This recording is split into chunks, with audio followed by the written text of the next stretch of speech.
ठीक है, यानी कि परजीवी, है ना? उसके बाद क्या है? मृतोपजीवी और सहजीवी 3 प्रकार से हम कवकों के पोषण पढ़ रहे हैं। तो परजीवी में कौन-कौन से थे? संक्रमण के आधार पर और पोषण की प्रकृति के आधार पर। यानी संक्रमण के आधार पर तो ये होगा कि बाहर ही बाहर रहते हैं कोशिकाओं के या अंदर जाते हैं। अंदर जाते हैं तो कोशिकाओं में साइड बाय साइड यानी इंटरसेल्युलर स्पेस कोशिका के बीच में जो स्थान है वहाँ से होके गुज़र रहे हैं या इंट्रासेल्युलर यानी कोशिका को भेदते हुए निकल रहे हैं। ठीक है, तो वो तो हो गए क्या संक्रमण के प्रकार। उसके बाद अगला क्या है? संक्रमण के प्रकार के आधार पर ये हो गए, है ना? और जनरली जो अंतराकोशिक होंगे, सीधी-सी बात है वो कोशिका को भेदते हुए निकलेंगे। तो कोशिका में भेदन किसके माध्यम से होगा? यहाँ पे एक छोटा-सा नोट डाल के हम लिख सकते हैं with the help of Historia यानी चूषकांग की सहायता से ही ये अंदर जाएगा। वैसे इस चीज़ को ऐसे भी याद रखा जा सकता है कि चूषकांग का मतलब है कि कोशिका को भेद रहे हैं क्योंकि बिना भेदे तो वो चूषकांग काम करेगा नहीं, है ना? तो ये हो गया इंट्रासेल्युलर कब? जब कोशिका के अंदर जा रहा है और संक्रमण अगर बाहर ही बाहर हो रहा है तो वो हो जाते हैं बाह्य परजीवी, ठीक है? उसके बाद अगला देखते हैं हम कि जो कौन से हो गए अविकल्पी और विकल्पी। अविकल्पी का मतलब होता है जो अपना भोजन केवल एक ही होस्ट पर लेंगे, ठीक है? अविकल्पी का इसमें एग्जांपल ले लेते हैं हम पक्सिनिया। हमें पता है पक्सिनिया क्या होता है? क्या होता है? पक्सिनिया एक ऐसा कवक होता है जो पौधों में रोग उत्पन्न करता है। पक्सिनिया ग्रैमिनेलिस जिसका पूरा नाम अगर हम पढ़े तो वो रस्ट कॉज कर देता है। पढ़ा था गेहूं में? गेहूं ट्राइटिकम एस्टिवम उसके अंदर रस्ट मतलब पत्तियों के ऊपर स्ट्रिप स्ट्रिप मतलब धारियां जैसी आ जाएंगी, है ना? पक्सिनिया हो गया। दूसरा आता है विकल्पी। विकल्पी का मतलब होता है इसे इंग्लिश में फैकल्टेटिव बोलते हैं, है ना? उसका एग्जाम्पल हो जाता है अस्टिलागो। आगे पढ़ाएंगे कि उसमें और कौन कौन से वो बहुत सारे रोग उत्पन्न करते हैं। अस्टिलागो जो कवक है वो विकल्पी है। विकल्पी का मतलब जब परजीवी मिल गया, सही जीवित जीव मिल गया, तब तो वो जीवित पर खाना खाएगा मतलब वो परजीवी की तरह व्यवहार करेगा। और कई बार नहीं मिला तो वो अपना दूसरा कुछ ढूंढ लेगा मतलब वो मृतोपजीवी की तरह भी काम कर सकता है।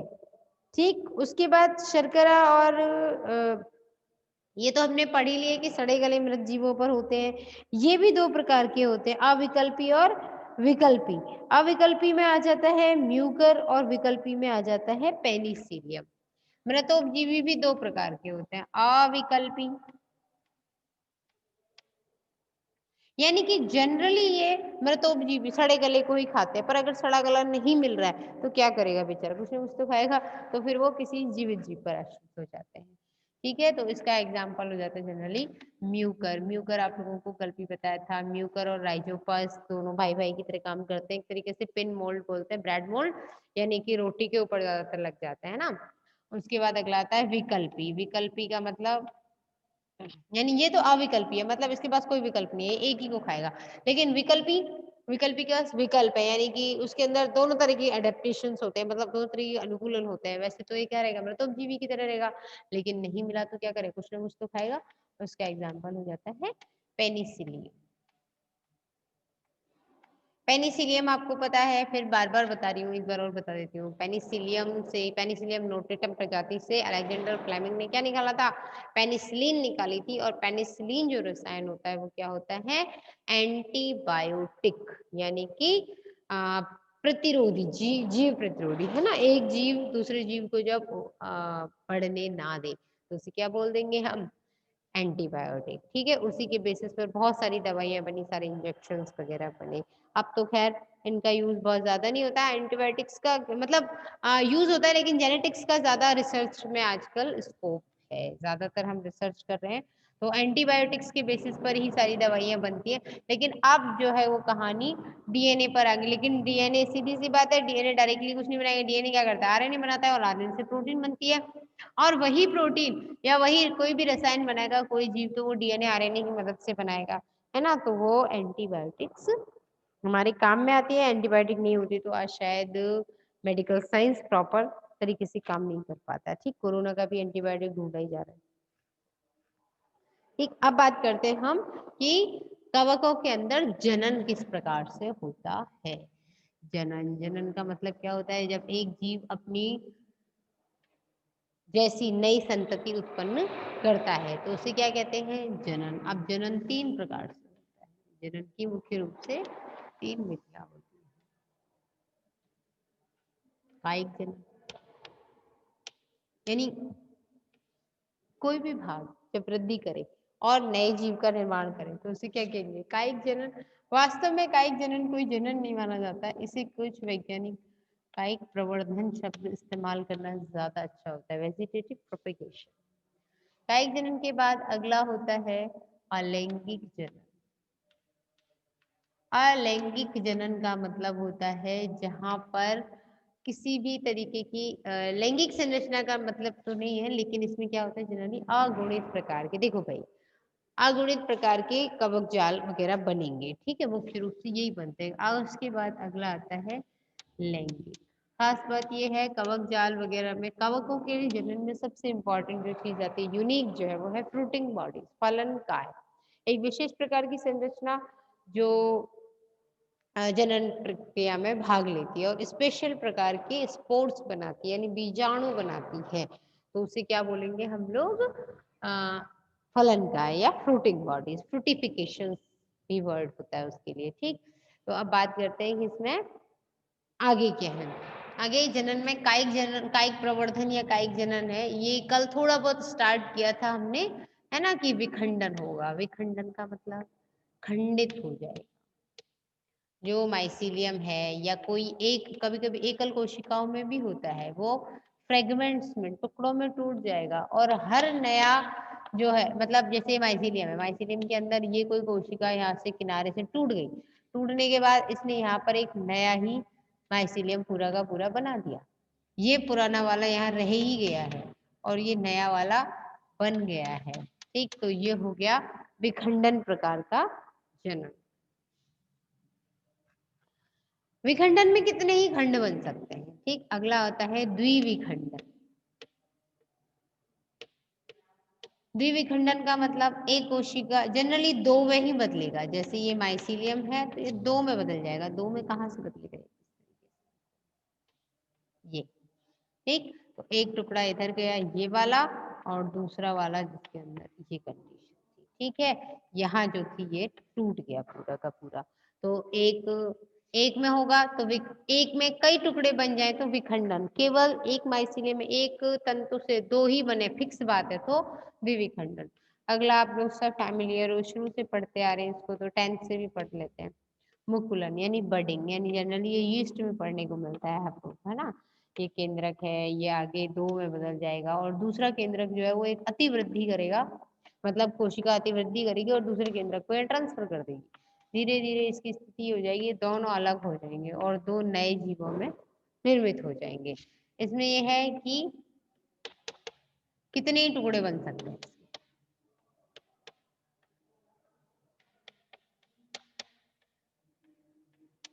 जहां से टूट गया, जहां से भी टूट गया वहीं से नए बना दिए। द्विविखंडन में फिक्स दो ही बनेंगे,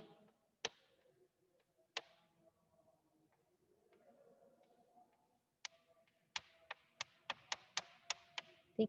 उसके बाद विखंडन, विविखंडन, अगला आता है मुकुलन, ठीक। मुकुलन का मतलब होता है कि मुकुल बनेगी यानी अतिवृद्धि बनेगी। उसके बाद अगला आता है अनियमित तरीके से गैमी बनेगी। गैमी, गैमी का मतलब है एक अनियमित संरचना बन जाए जिसका कोई बहुत ज्यादा परफेक्ट शेप नहीं है। अविभेदित, अविभेदित का मतलब जैसे आपने पढ़ा अविभेदित का मतलब है जहाँ कोशिकाओं में विभेदन नहीं होता है कि यहाँ से ऑस्ट्रोरिया बनेगा, यहाँ से मतलब जैसे कोई कोशिका है, पादप कोशिका, ठीक है, उसमें अगर अविभेदन पढ़ रहे हैं आप, यानी कि उसमें आपने पढ़ा होगा प्लांट ब्रीडिंग वगैरह जब पढ़ते हैं तब क्या पढ़ते हैं हम लोग कि कैलस जो होता है ना, वो कर्तोतक जो होता है वो अविभेदित कोशिकाओं का समूह है, अनडिफरेंशिएट है, मतलब उसमें नहीं पता है, कोशिका को ऐसा समूह है जिसको हम संवर्धित तो करें लेकिन हमें ये नहीं पता है कि वो आगे जड़ बनाएगा, तना बनाएगा, पत्ती बनाएगा, यानी कि उसके कार्यों का कोई विभाजन नहीं हुआ है, तो वो अविभेदित है। मतलब सारी कोशिकाएं जो आप मीडियम डालोगे उस हिसाब से वृद्धि करेंगी, तो वो होता है अविभेदित। यहाँ पर भी क्या होता है अविभेदित, यानी हमें पता नहीं है इसको कि क्या बनाना है, बस माइसीलियम है, उसमें कोई भी अविभेदित संरचना बन गई, बंद करके वो टूट गई और टूट करके उसने नया वाला माइसीलियम, उसने नया माइसीलियम ये बना दिया। तो ये हो गया अविभेदित गैमी। उसे बोलते हैं गैमी। जैसे आपने पढ़ा होगा गैमा कप्स, तो वो तो अपने बाकी प्लांट्स में पड़े होंगे, जो कि क्या होते हैं क्लोरोफिल फ्लो, मतलब क्लोरोफिल में होता है, फोटोसिंथेसिस करते हैं वो, है ना। मार्गेशियम पढ़ा होगा। उसके बाद अगला आता है क्लेमाइडोस्पोर या क्लेमाइडो बीजाणु, ये बहुत इंपॉर्टेंट। और अब यहाँ से आगे इंपॉर्टेंट ही इंपॉर्टेंट, क्लेमाइडो बीजाणु कहो या आप उसे कह सकते हो क्लेमाइडोस्पोर्स। बीजाणु मतलब होता है स्पोर्स। क्लेमाइडोस्पोर्स की खास कहानी क्या है? जैसे ये संरचना है, माइसीलियम जा रहा है, इस माइसीलियम के अंदर कोशिका थोड़ा अतिवृद्धि ऐसी कर दी और इसके अंदर मोस्टली यहाँ पे लिपिड भर गया, ऐसे यहाँ लिपिड ज्यादा मात्रा में हो गया, ये संरचना टूट गई। टूट करके इसने क्या किया, नया कवक बना दिया, यहाँ पे ये नया माइसीलियम बना दिया, इसने भी बना दिया। तो वो क्या हो गई क्लेमाइडोस्पोर्स, यानी कि जब कोशिक माइसीलियम में, माइसीलियम मतलब कवक जाल में, हाइफी यानी कवक तंतु के अंदर कुछ कोशिकाएं वृद्धि, अच्छा ये दिख नहीं रहा है इसमें, ठीक है आगे बता, ठीक है इसको ऊपर बना, ये नोट कर लिया होगा।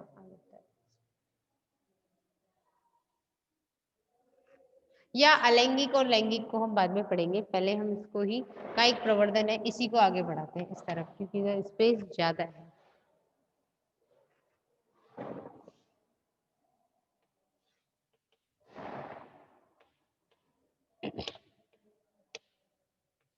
विखंडन, द्विविखंडन,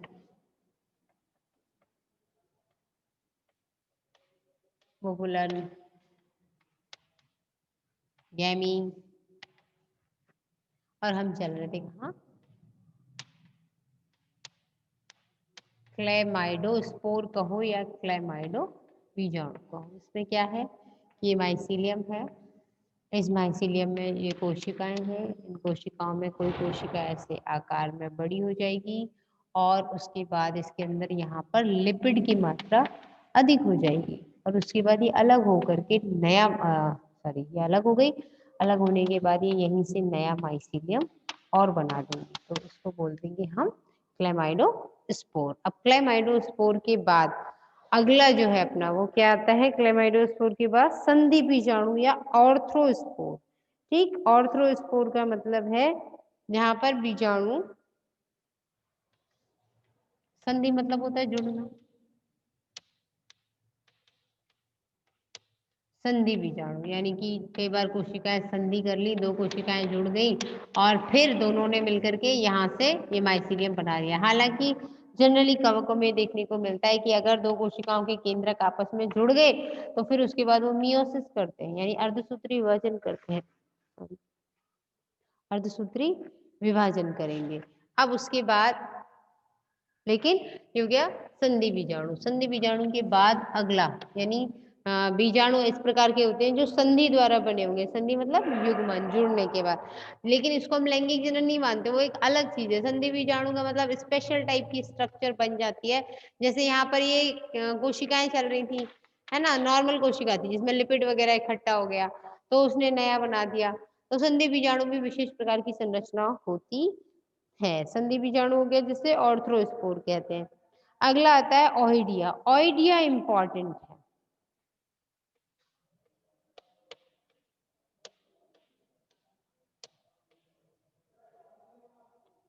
ओइडिया, ओइडिया एक स्पेशल स्ट्रक्चर होती है, यानी कि ये माइसीलियम है, ये माइसीलियम किनारे पर जाके, जहाँ कॉर्नर पर क्या होगा, थोड़ा ऐसे आगे की तरफ फिसल जाएगा, ठीक, और आगे की तरफ फिसलने के बाद यहाँ से नई नई कोशिकाएं बन जाएंगी ऐसे, ये, और ये फिर स्पोर्स अलग होंगे जिन्हें ऑइडियो स्पोर कहेंगे, और हर स्पोर अलग होकर के नया माइसीलियम बना देगा, ये अलग अलग सबके पास कैपेसिटी है उसको बनाने की। ठीक है, तो ये हो गया आइडिया में आइडियो स्पोर। ये बोतल जैसी संरचना बनती है जिसे ऑइडियम कहते हैं। यहाँ ये कवक तंतु था ना, ये कवक तंतु के किनारे वाली जो संरचना है ये बोतल जैसी हो जाती है, ठीक है। उसे अब आप कहेंगे बोतल जैसी तो कहीं से भी नहीं लग रही है, इसकी स्थिति ये, तो इसे बोलेंगे आइडिया। ऑइडियम का मतलब है एक, और ऑइडिया का मतलब होता है बहुत सारा। ये तो आपको पता होगा, जैसे स्पोरेंजियम का मतलब होता है सिंगुलर नाउन, और स्पोरेंजिया का मतलब है प्लूरल नाउन, बहुत सारे होते हैं। तो ऑइडिया हो गए तो बहुत सारे हो गए, उनमें फिर जो स्पोर्स बनेंगे, बीजाणु बनेंगे, उनको बोलेंगे ऑइडियो स्पोर्स, ठीक। तो ये हो गया जनन के कायिक प्रकार।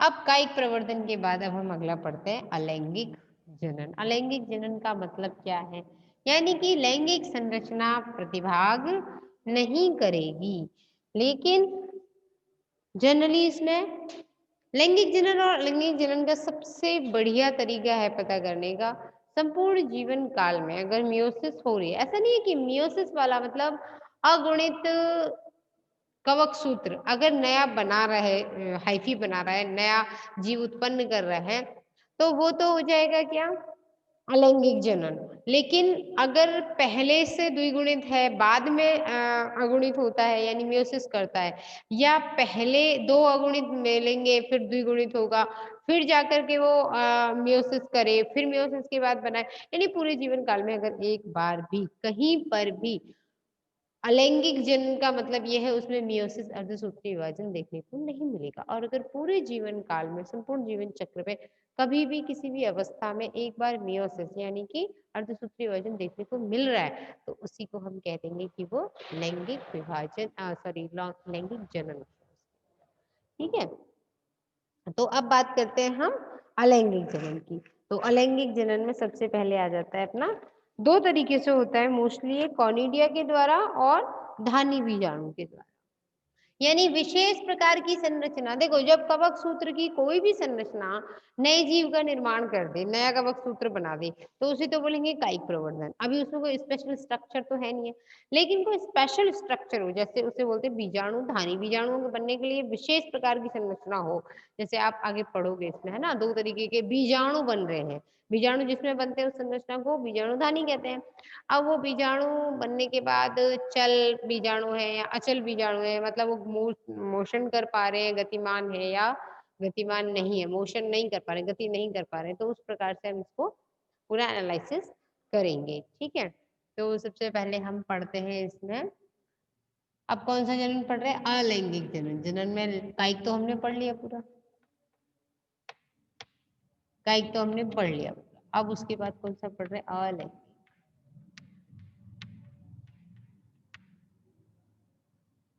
अलैंगिक जनन की बात करें तो ये मुख्य रूप से दो प्रकार का होता है। पहला बीजाणु धानी के अंदर,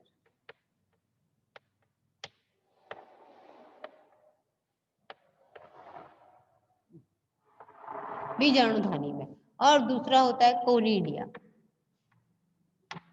ये कई बार पूछ लिया जाता है, बच्चे क्या करते हैं कोनिडिया में अंतर नहीं कर पाते लैंगिक है अलैंगिक है, क्योंकि ये बात याद रखने वाली है। अलैंगिक जनन से ही कोनिडिया, अलैंगिक जनन का एक प्रकार है कि कोनिडिया द्वारा जनन होगा, और कोनिडिया के द्वारा फिर कोनिडियोस्पोर्स बनेंगे, कोनिडियोफोर के ऊपर कोनिडिया बनेगी, कोनिडिया के अंदर कोनिडियोस्पोर बनेंगे, यानी कोनिडियम बीजाणु बनेंगे, ठीक। तो पहले बात करते हैं धानी बीजाणु।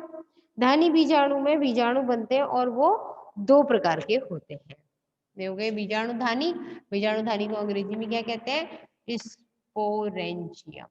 एक है तो स्पोरेंजियम, बहुत होंगे तो स्पोरेंजिया। अब ये हो जाते हैं अपने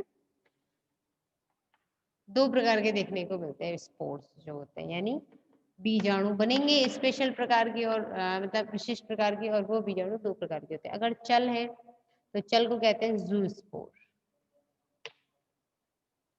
जूस्पोर कब होंगे, जब उसके अंदर कशाभिका होंगी, कशाभिका युक्त। और ये कैसे होंगे, चल बीजाणु कहेंगे, यानी जो बीजाणु चल दे, तो चल दे वो चल बीजाणु, तो वो कशाभिका, ठीक है। कशाभिका को इंग्लिश में फ्लैजिला कहते हैं। अब फ्लैजिला के प्रकार देखो, दो प्रकार की फ्लैजिला होती है, एक है तो एक कशाभिक, दो है तो द्विकशाभिक, बहु है तो बहुकशाभिक। ठीक, लेकिन इन कशाभिकाओं में भी दो कशाभिका, ये तो संख्या के आधार पर हो गई, एक तो इनकी संख्या के आधार पर। अगर संख्या के आधार पर देखें तो कई प्रकार हो जाएंगे, एक कशाभिक,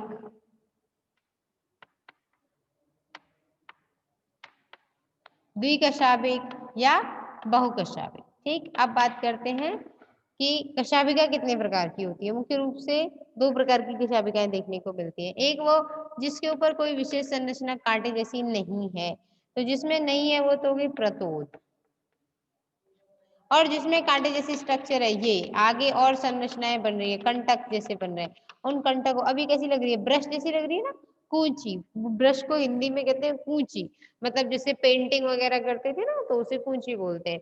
तो ये कैसी है, कूर्च, तो इसको बोल देते हैं हम कूर्च।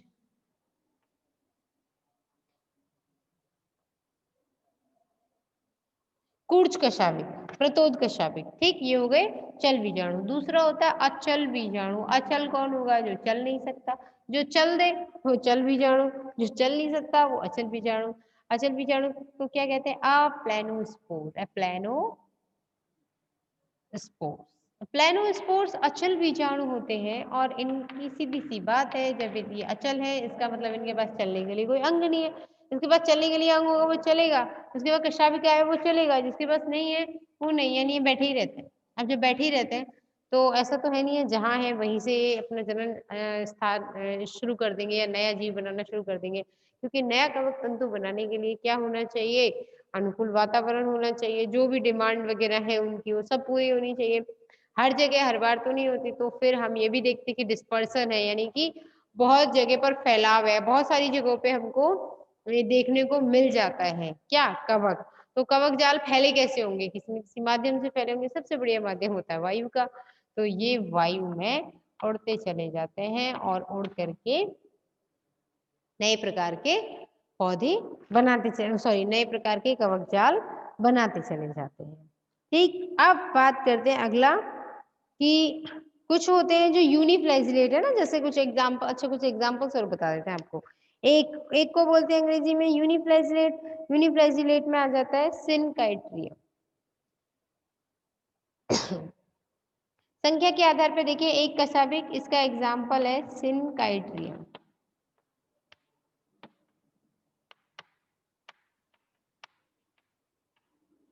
कुछ ऐसे होते हैं जिनमें चल बीजाणु है तो फ्लैजिला, कशाभिका तो है लेकिन एक ही है, एक कशाभिक है, और एक भी क्या है अग्रभाग में, जैसे इसमें है यहाँ। अब वो देखो उसका प्रकार अलग है, यानी ये भी हो सकती थी कि ये एक ही है पर इसमें कंटक लगे हुए हैं, तो भी इसको हम कूर्च बोलेंगे, ये बात याद रखना है। ये एक हो, दो हो, तीन हो, संख्या से मतलब नहीं है, उसके प्रकार से मतलब है। ये हो सकता है एक हो, दो हो, तीन हो, चार हो, ये भी हो सकती है स्थिति। ठीक है, ये बीजाणु हो गया। यानी कि कूर्च का मतलब है जब कशाभिका के ऊपर इस तरीके से कंटिकाएं जैसी संरचना लगी हो तो वो हो गए कूर्च, और जिसमें नहीं लगे हैं वो एक हो, दो हो, पांच हो, कितनी भी हो सकती है, उसे बोलेंगे हम प्रतोद। ठीक, तो एक कशाभिक हो गया।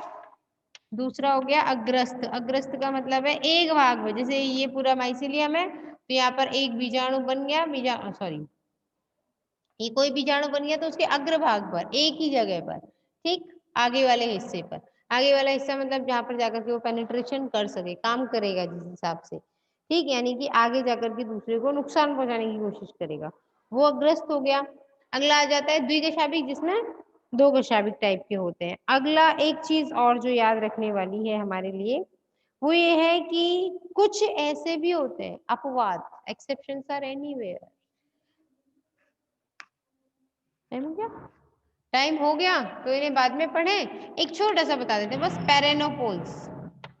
ठीक है, पेरेनोपोल्स जो होते हैं वो ऐसे, पेरेनोपोल्स एल्स जहाँ लग जाता है वो गण होता है, आपको पता है ना, जैसे सी लग जाता है वो फैमिली है ना, सिल्पिनेडी वगैरह वगैरह। तो पेरेनियल्स एक ऐसा गण है जो फाइकोमाइसिटीज का सदस्य है, फाइकोमाइसिटीज का। इसकी खास बात ये है कि अगर मौसम मिल रहा है तो चल, और नहीं मिल रहा है तो अच्छा, कमाल की बात है इसकी। ठीक है, मौसम का मतलब अगर ड्राई हो जाए, सूखा पड़ जाए वातावरण में तो हवा की वजह से फैलेंगे इसके बीजाणु। और पानी मिल रहा है, जल मिल रहा है, जल मिले तो चल, नहीं मिले तो अचल, ठीक, पेरेनोपोडस। ओके।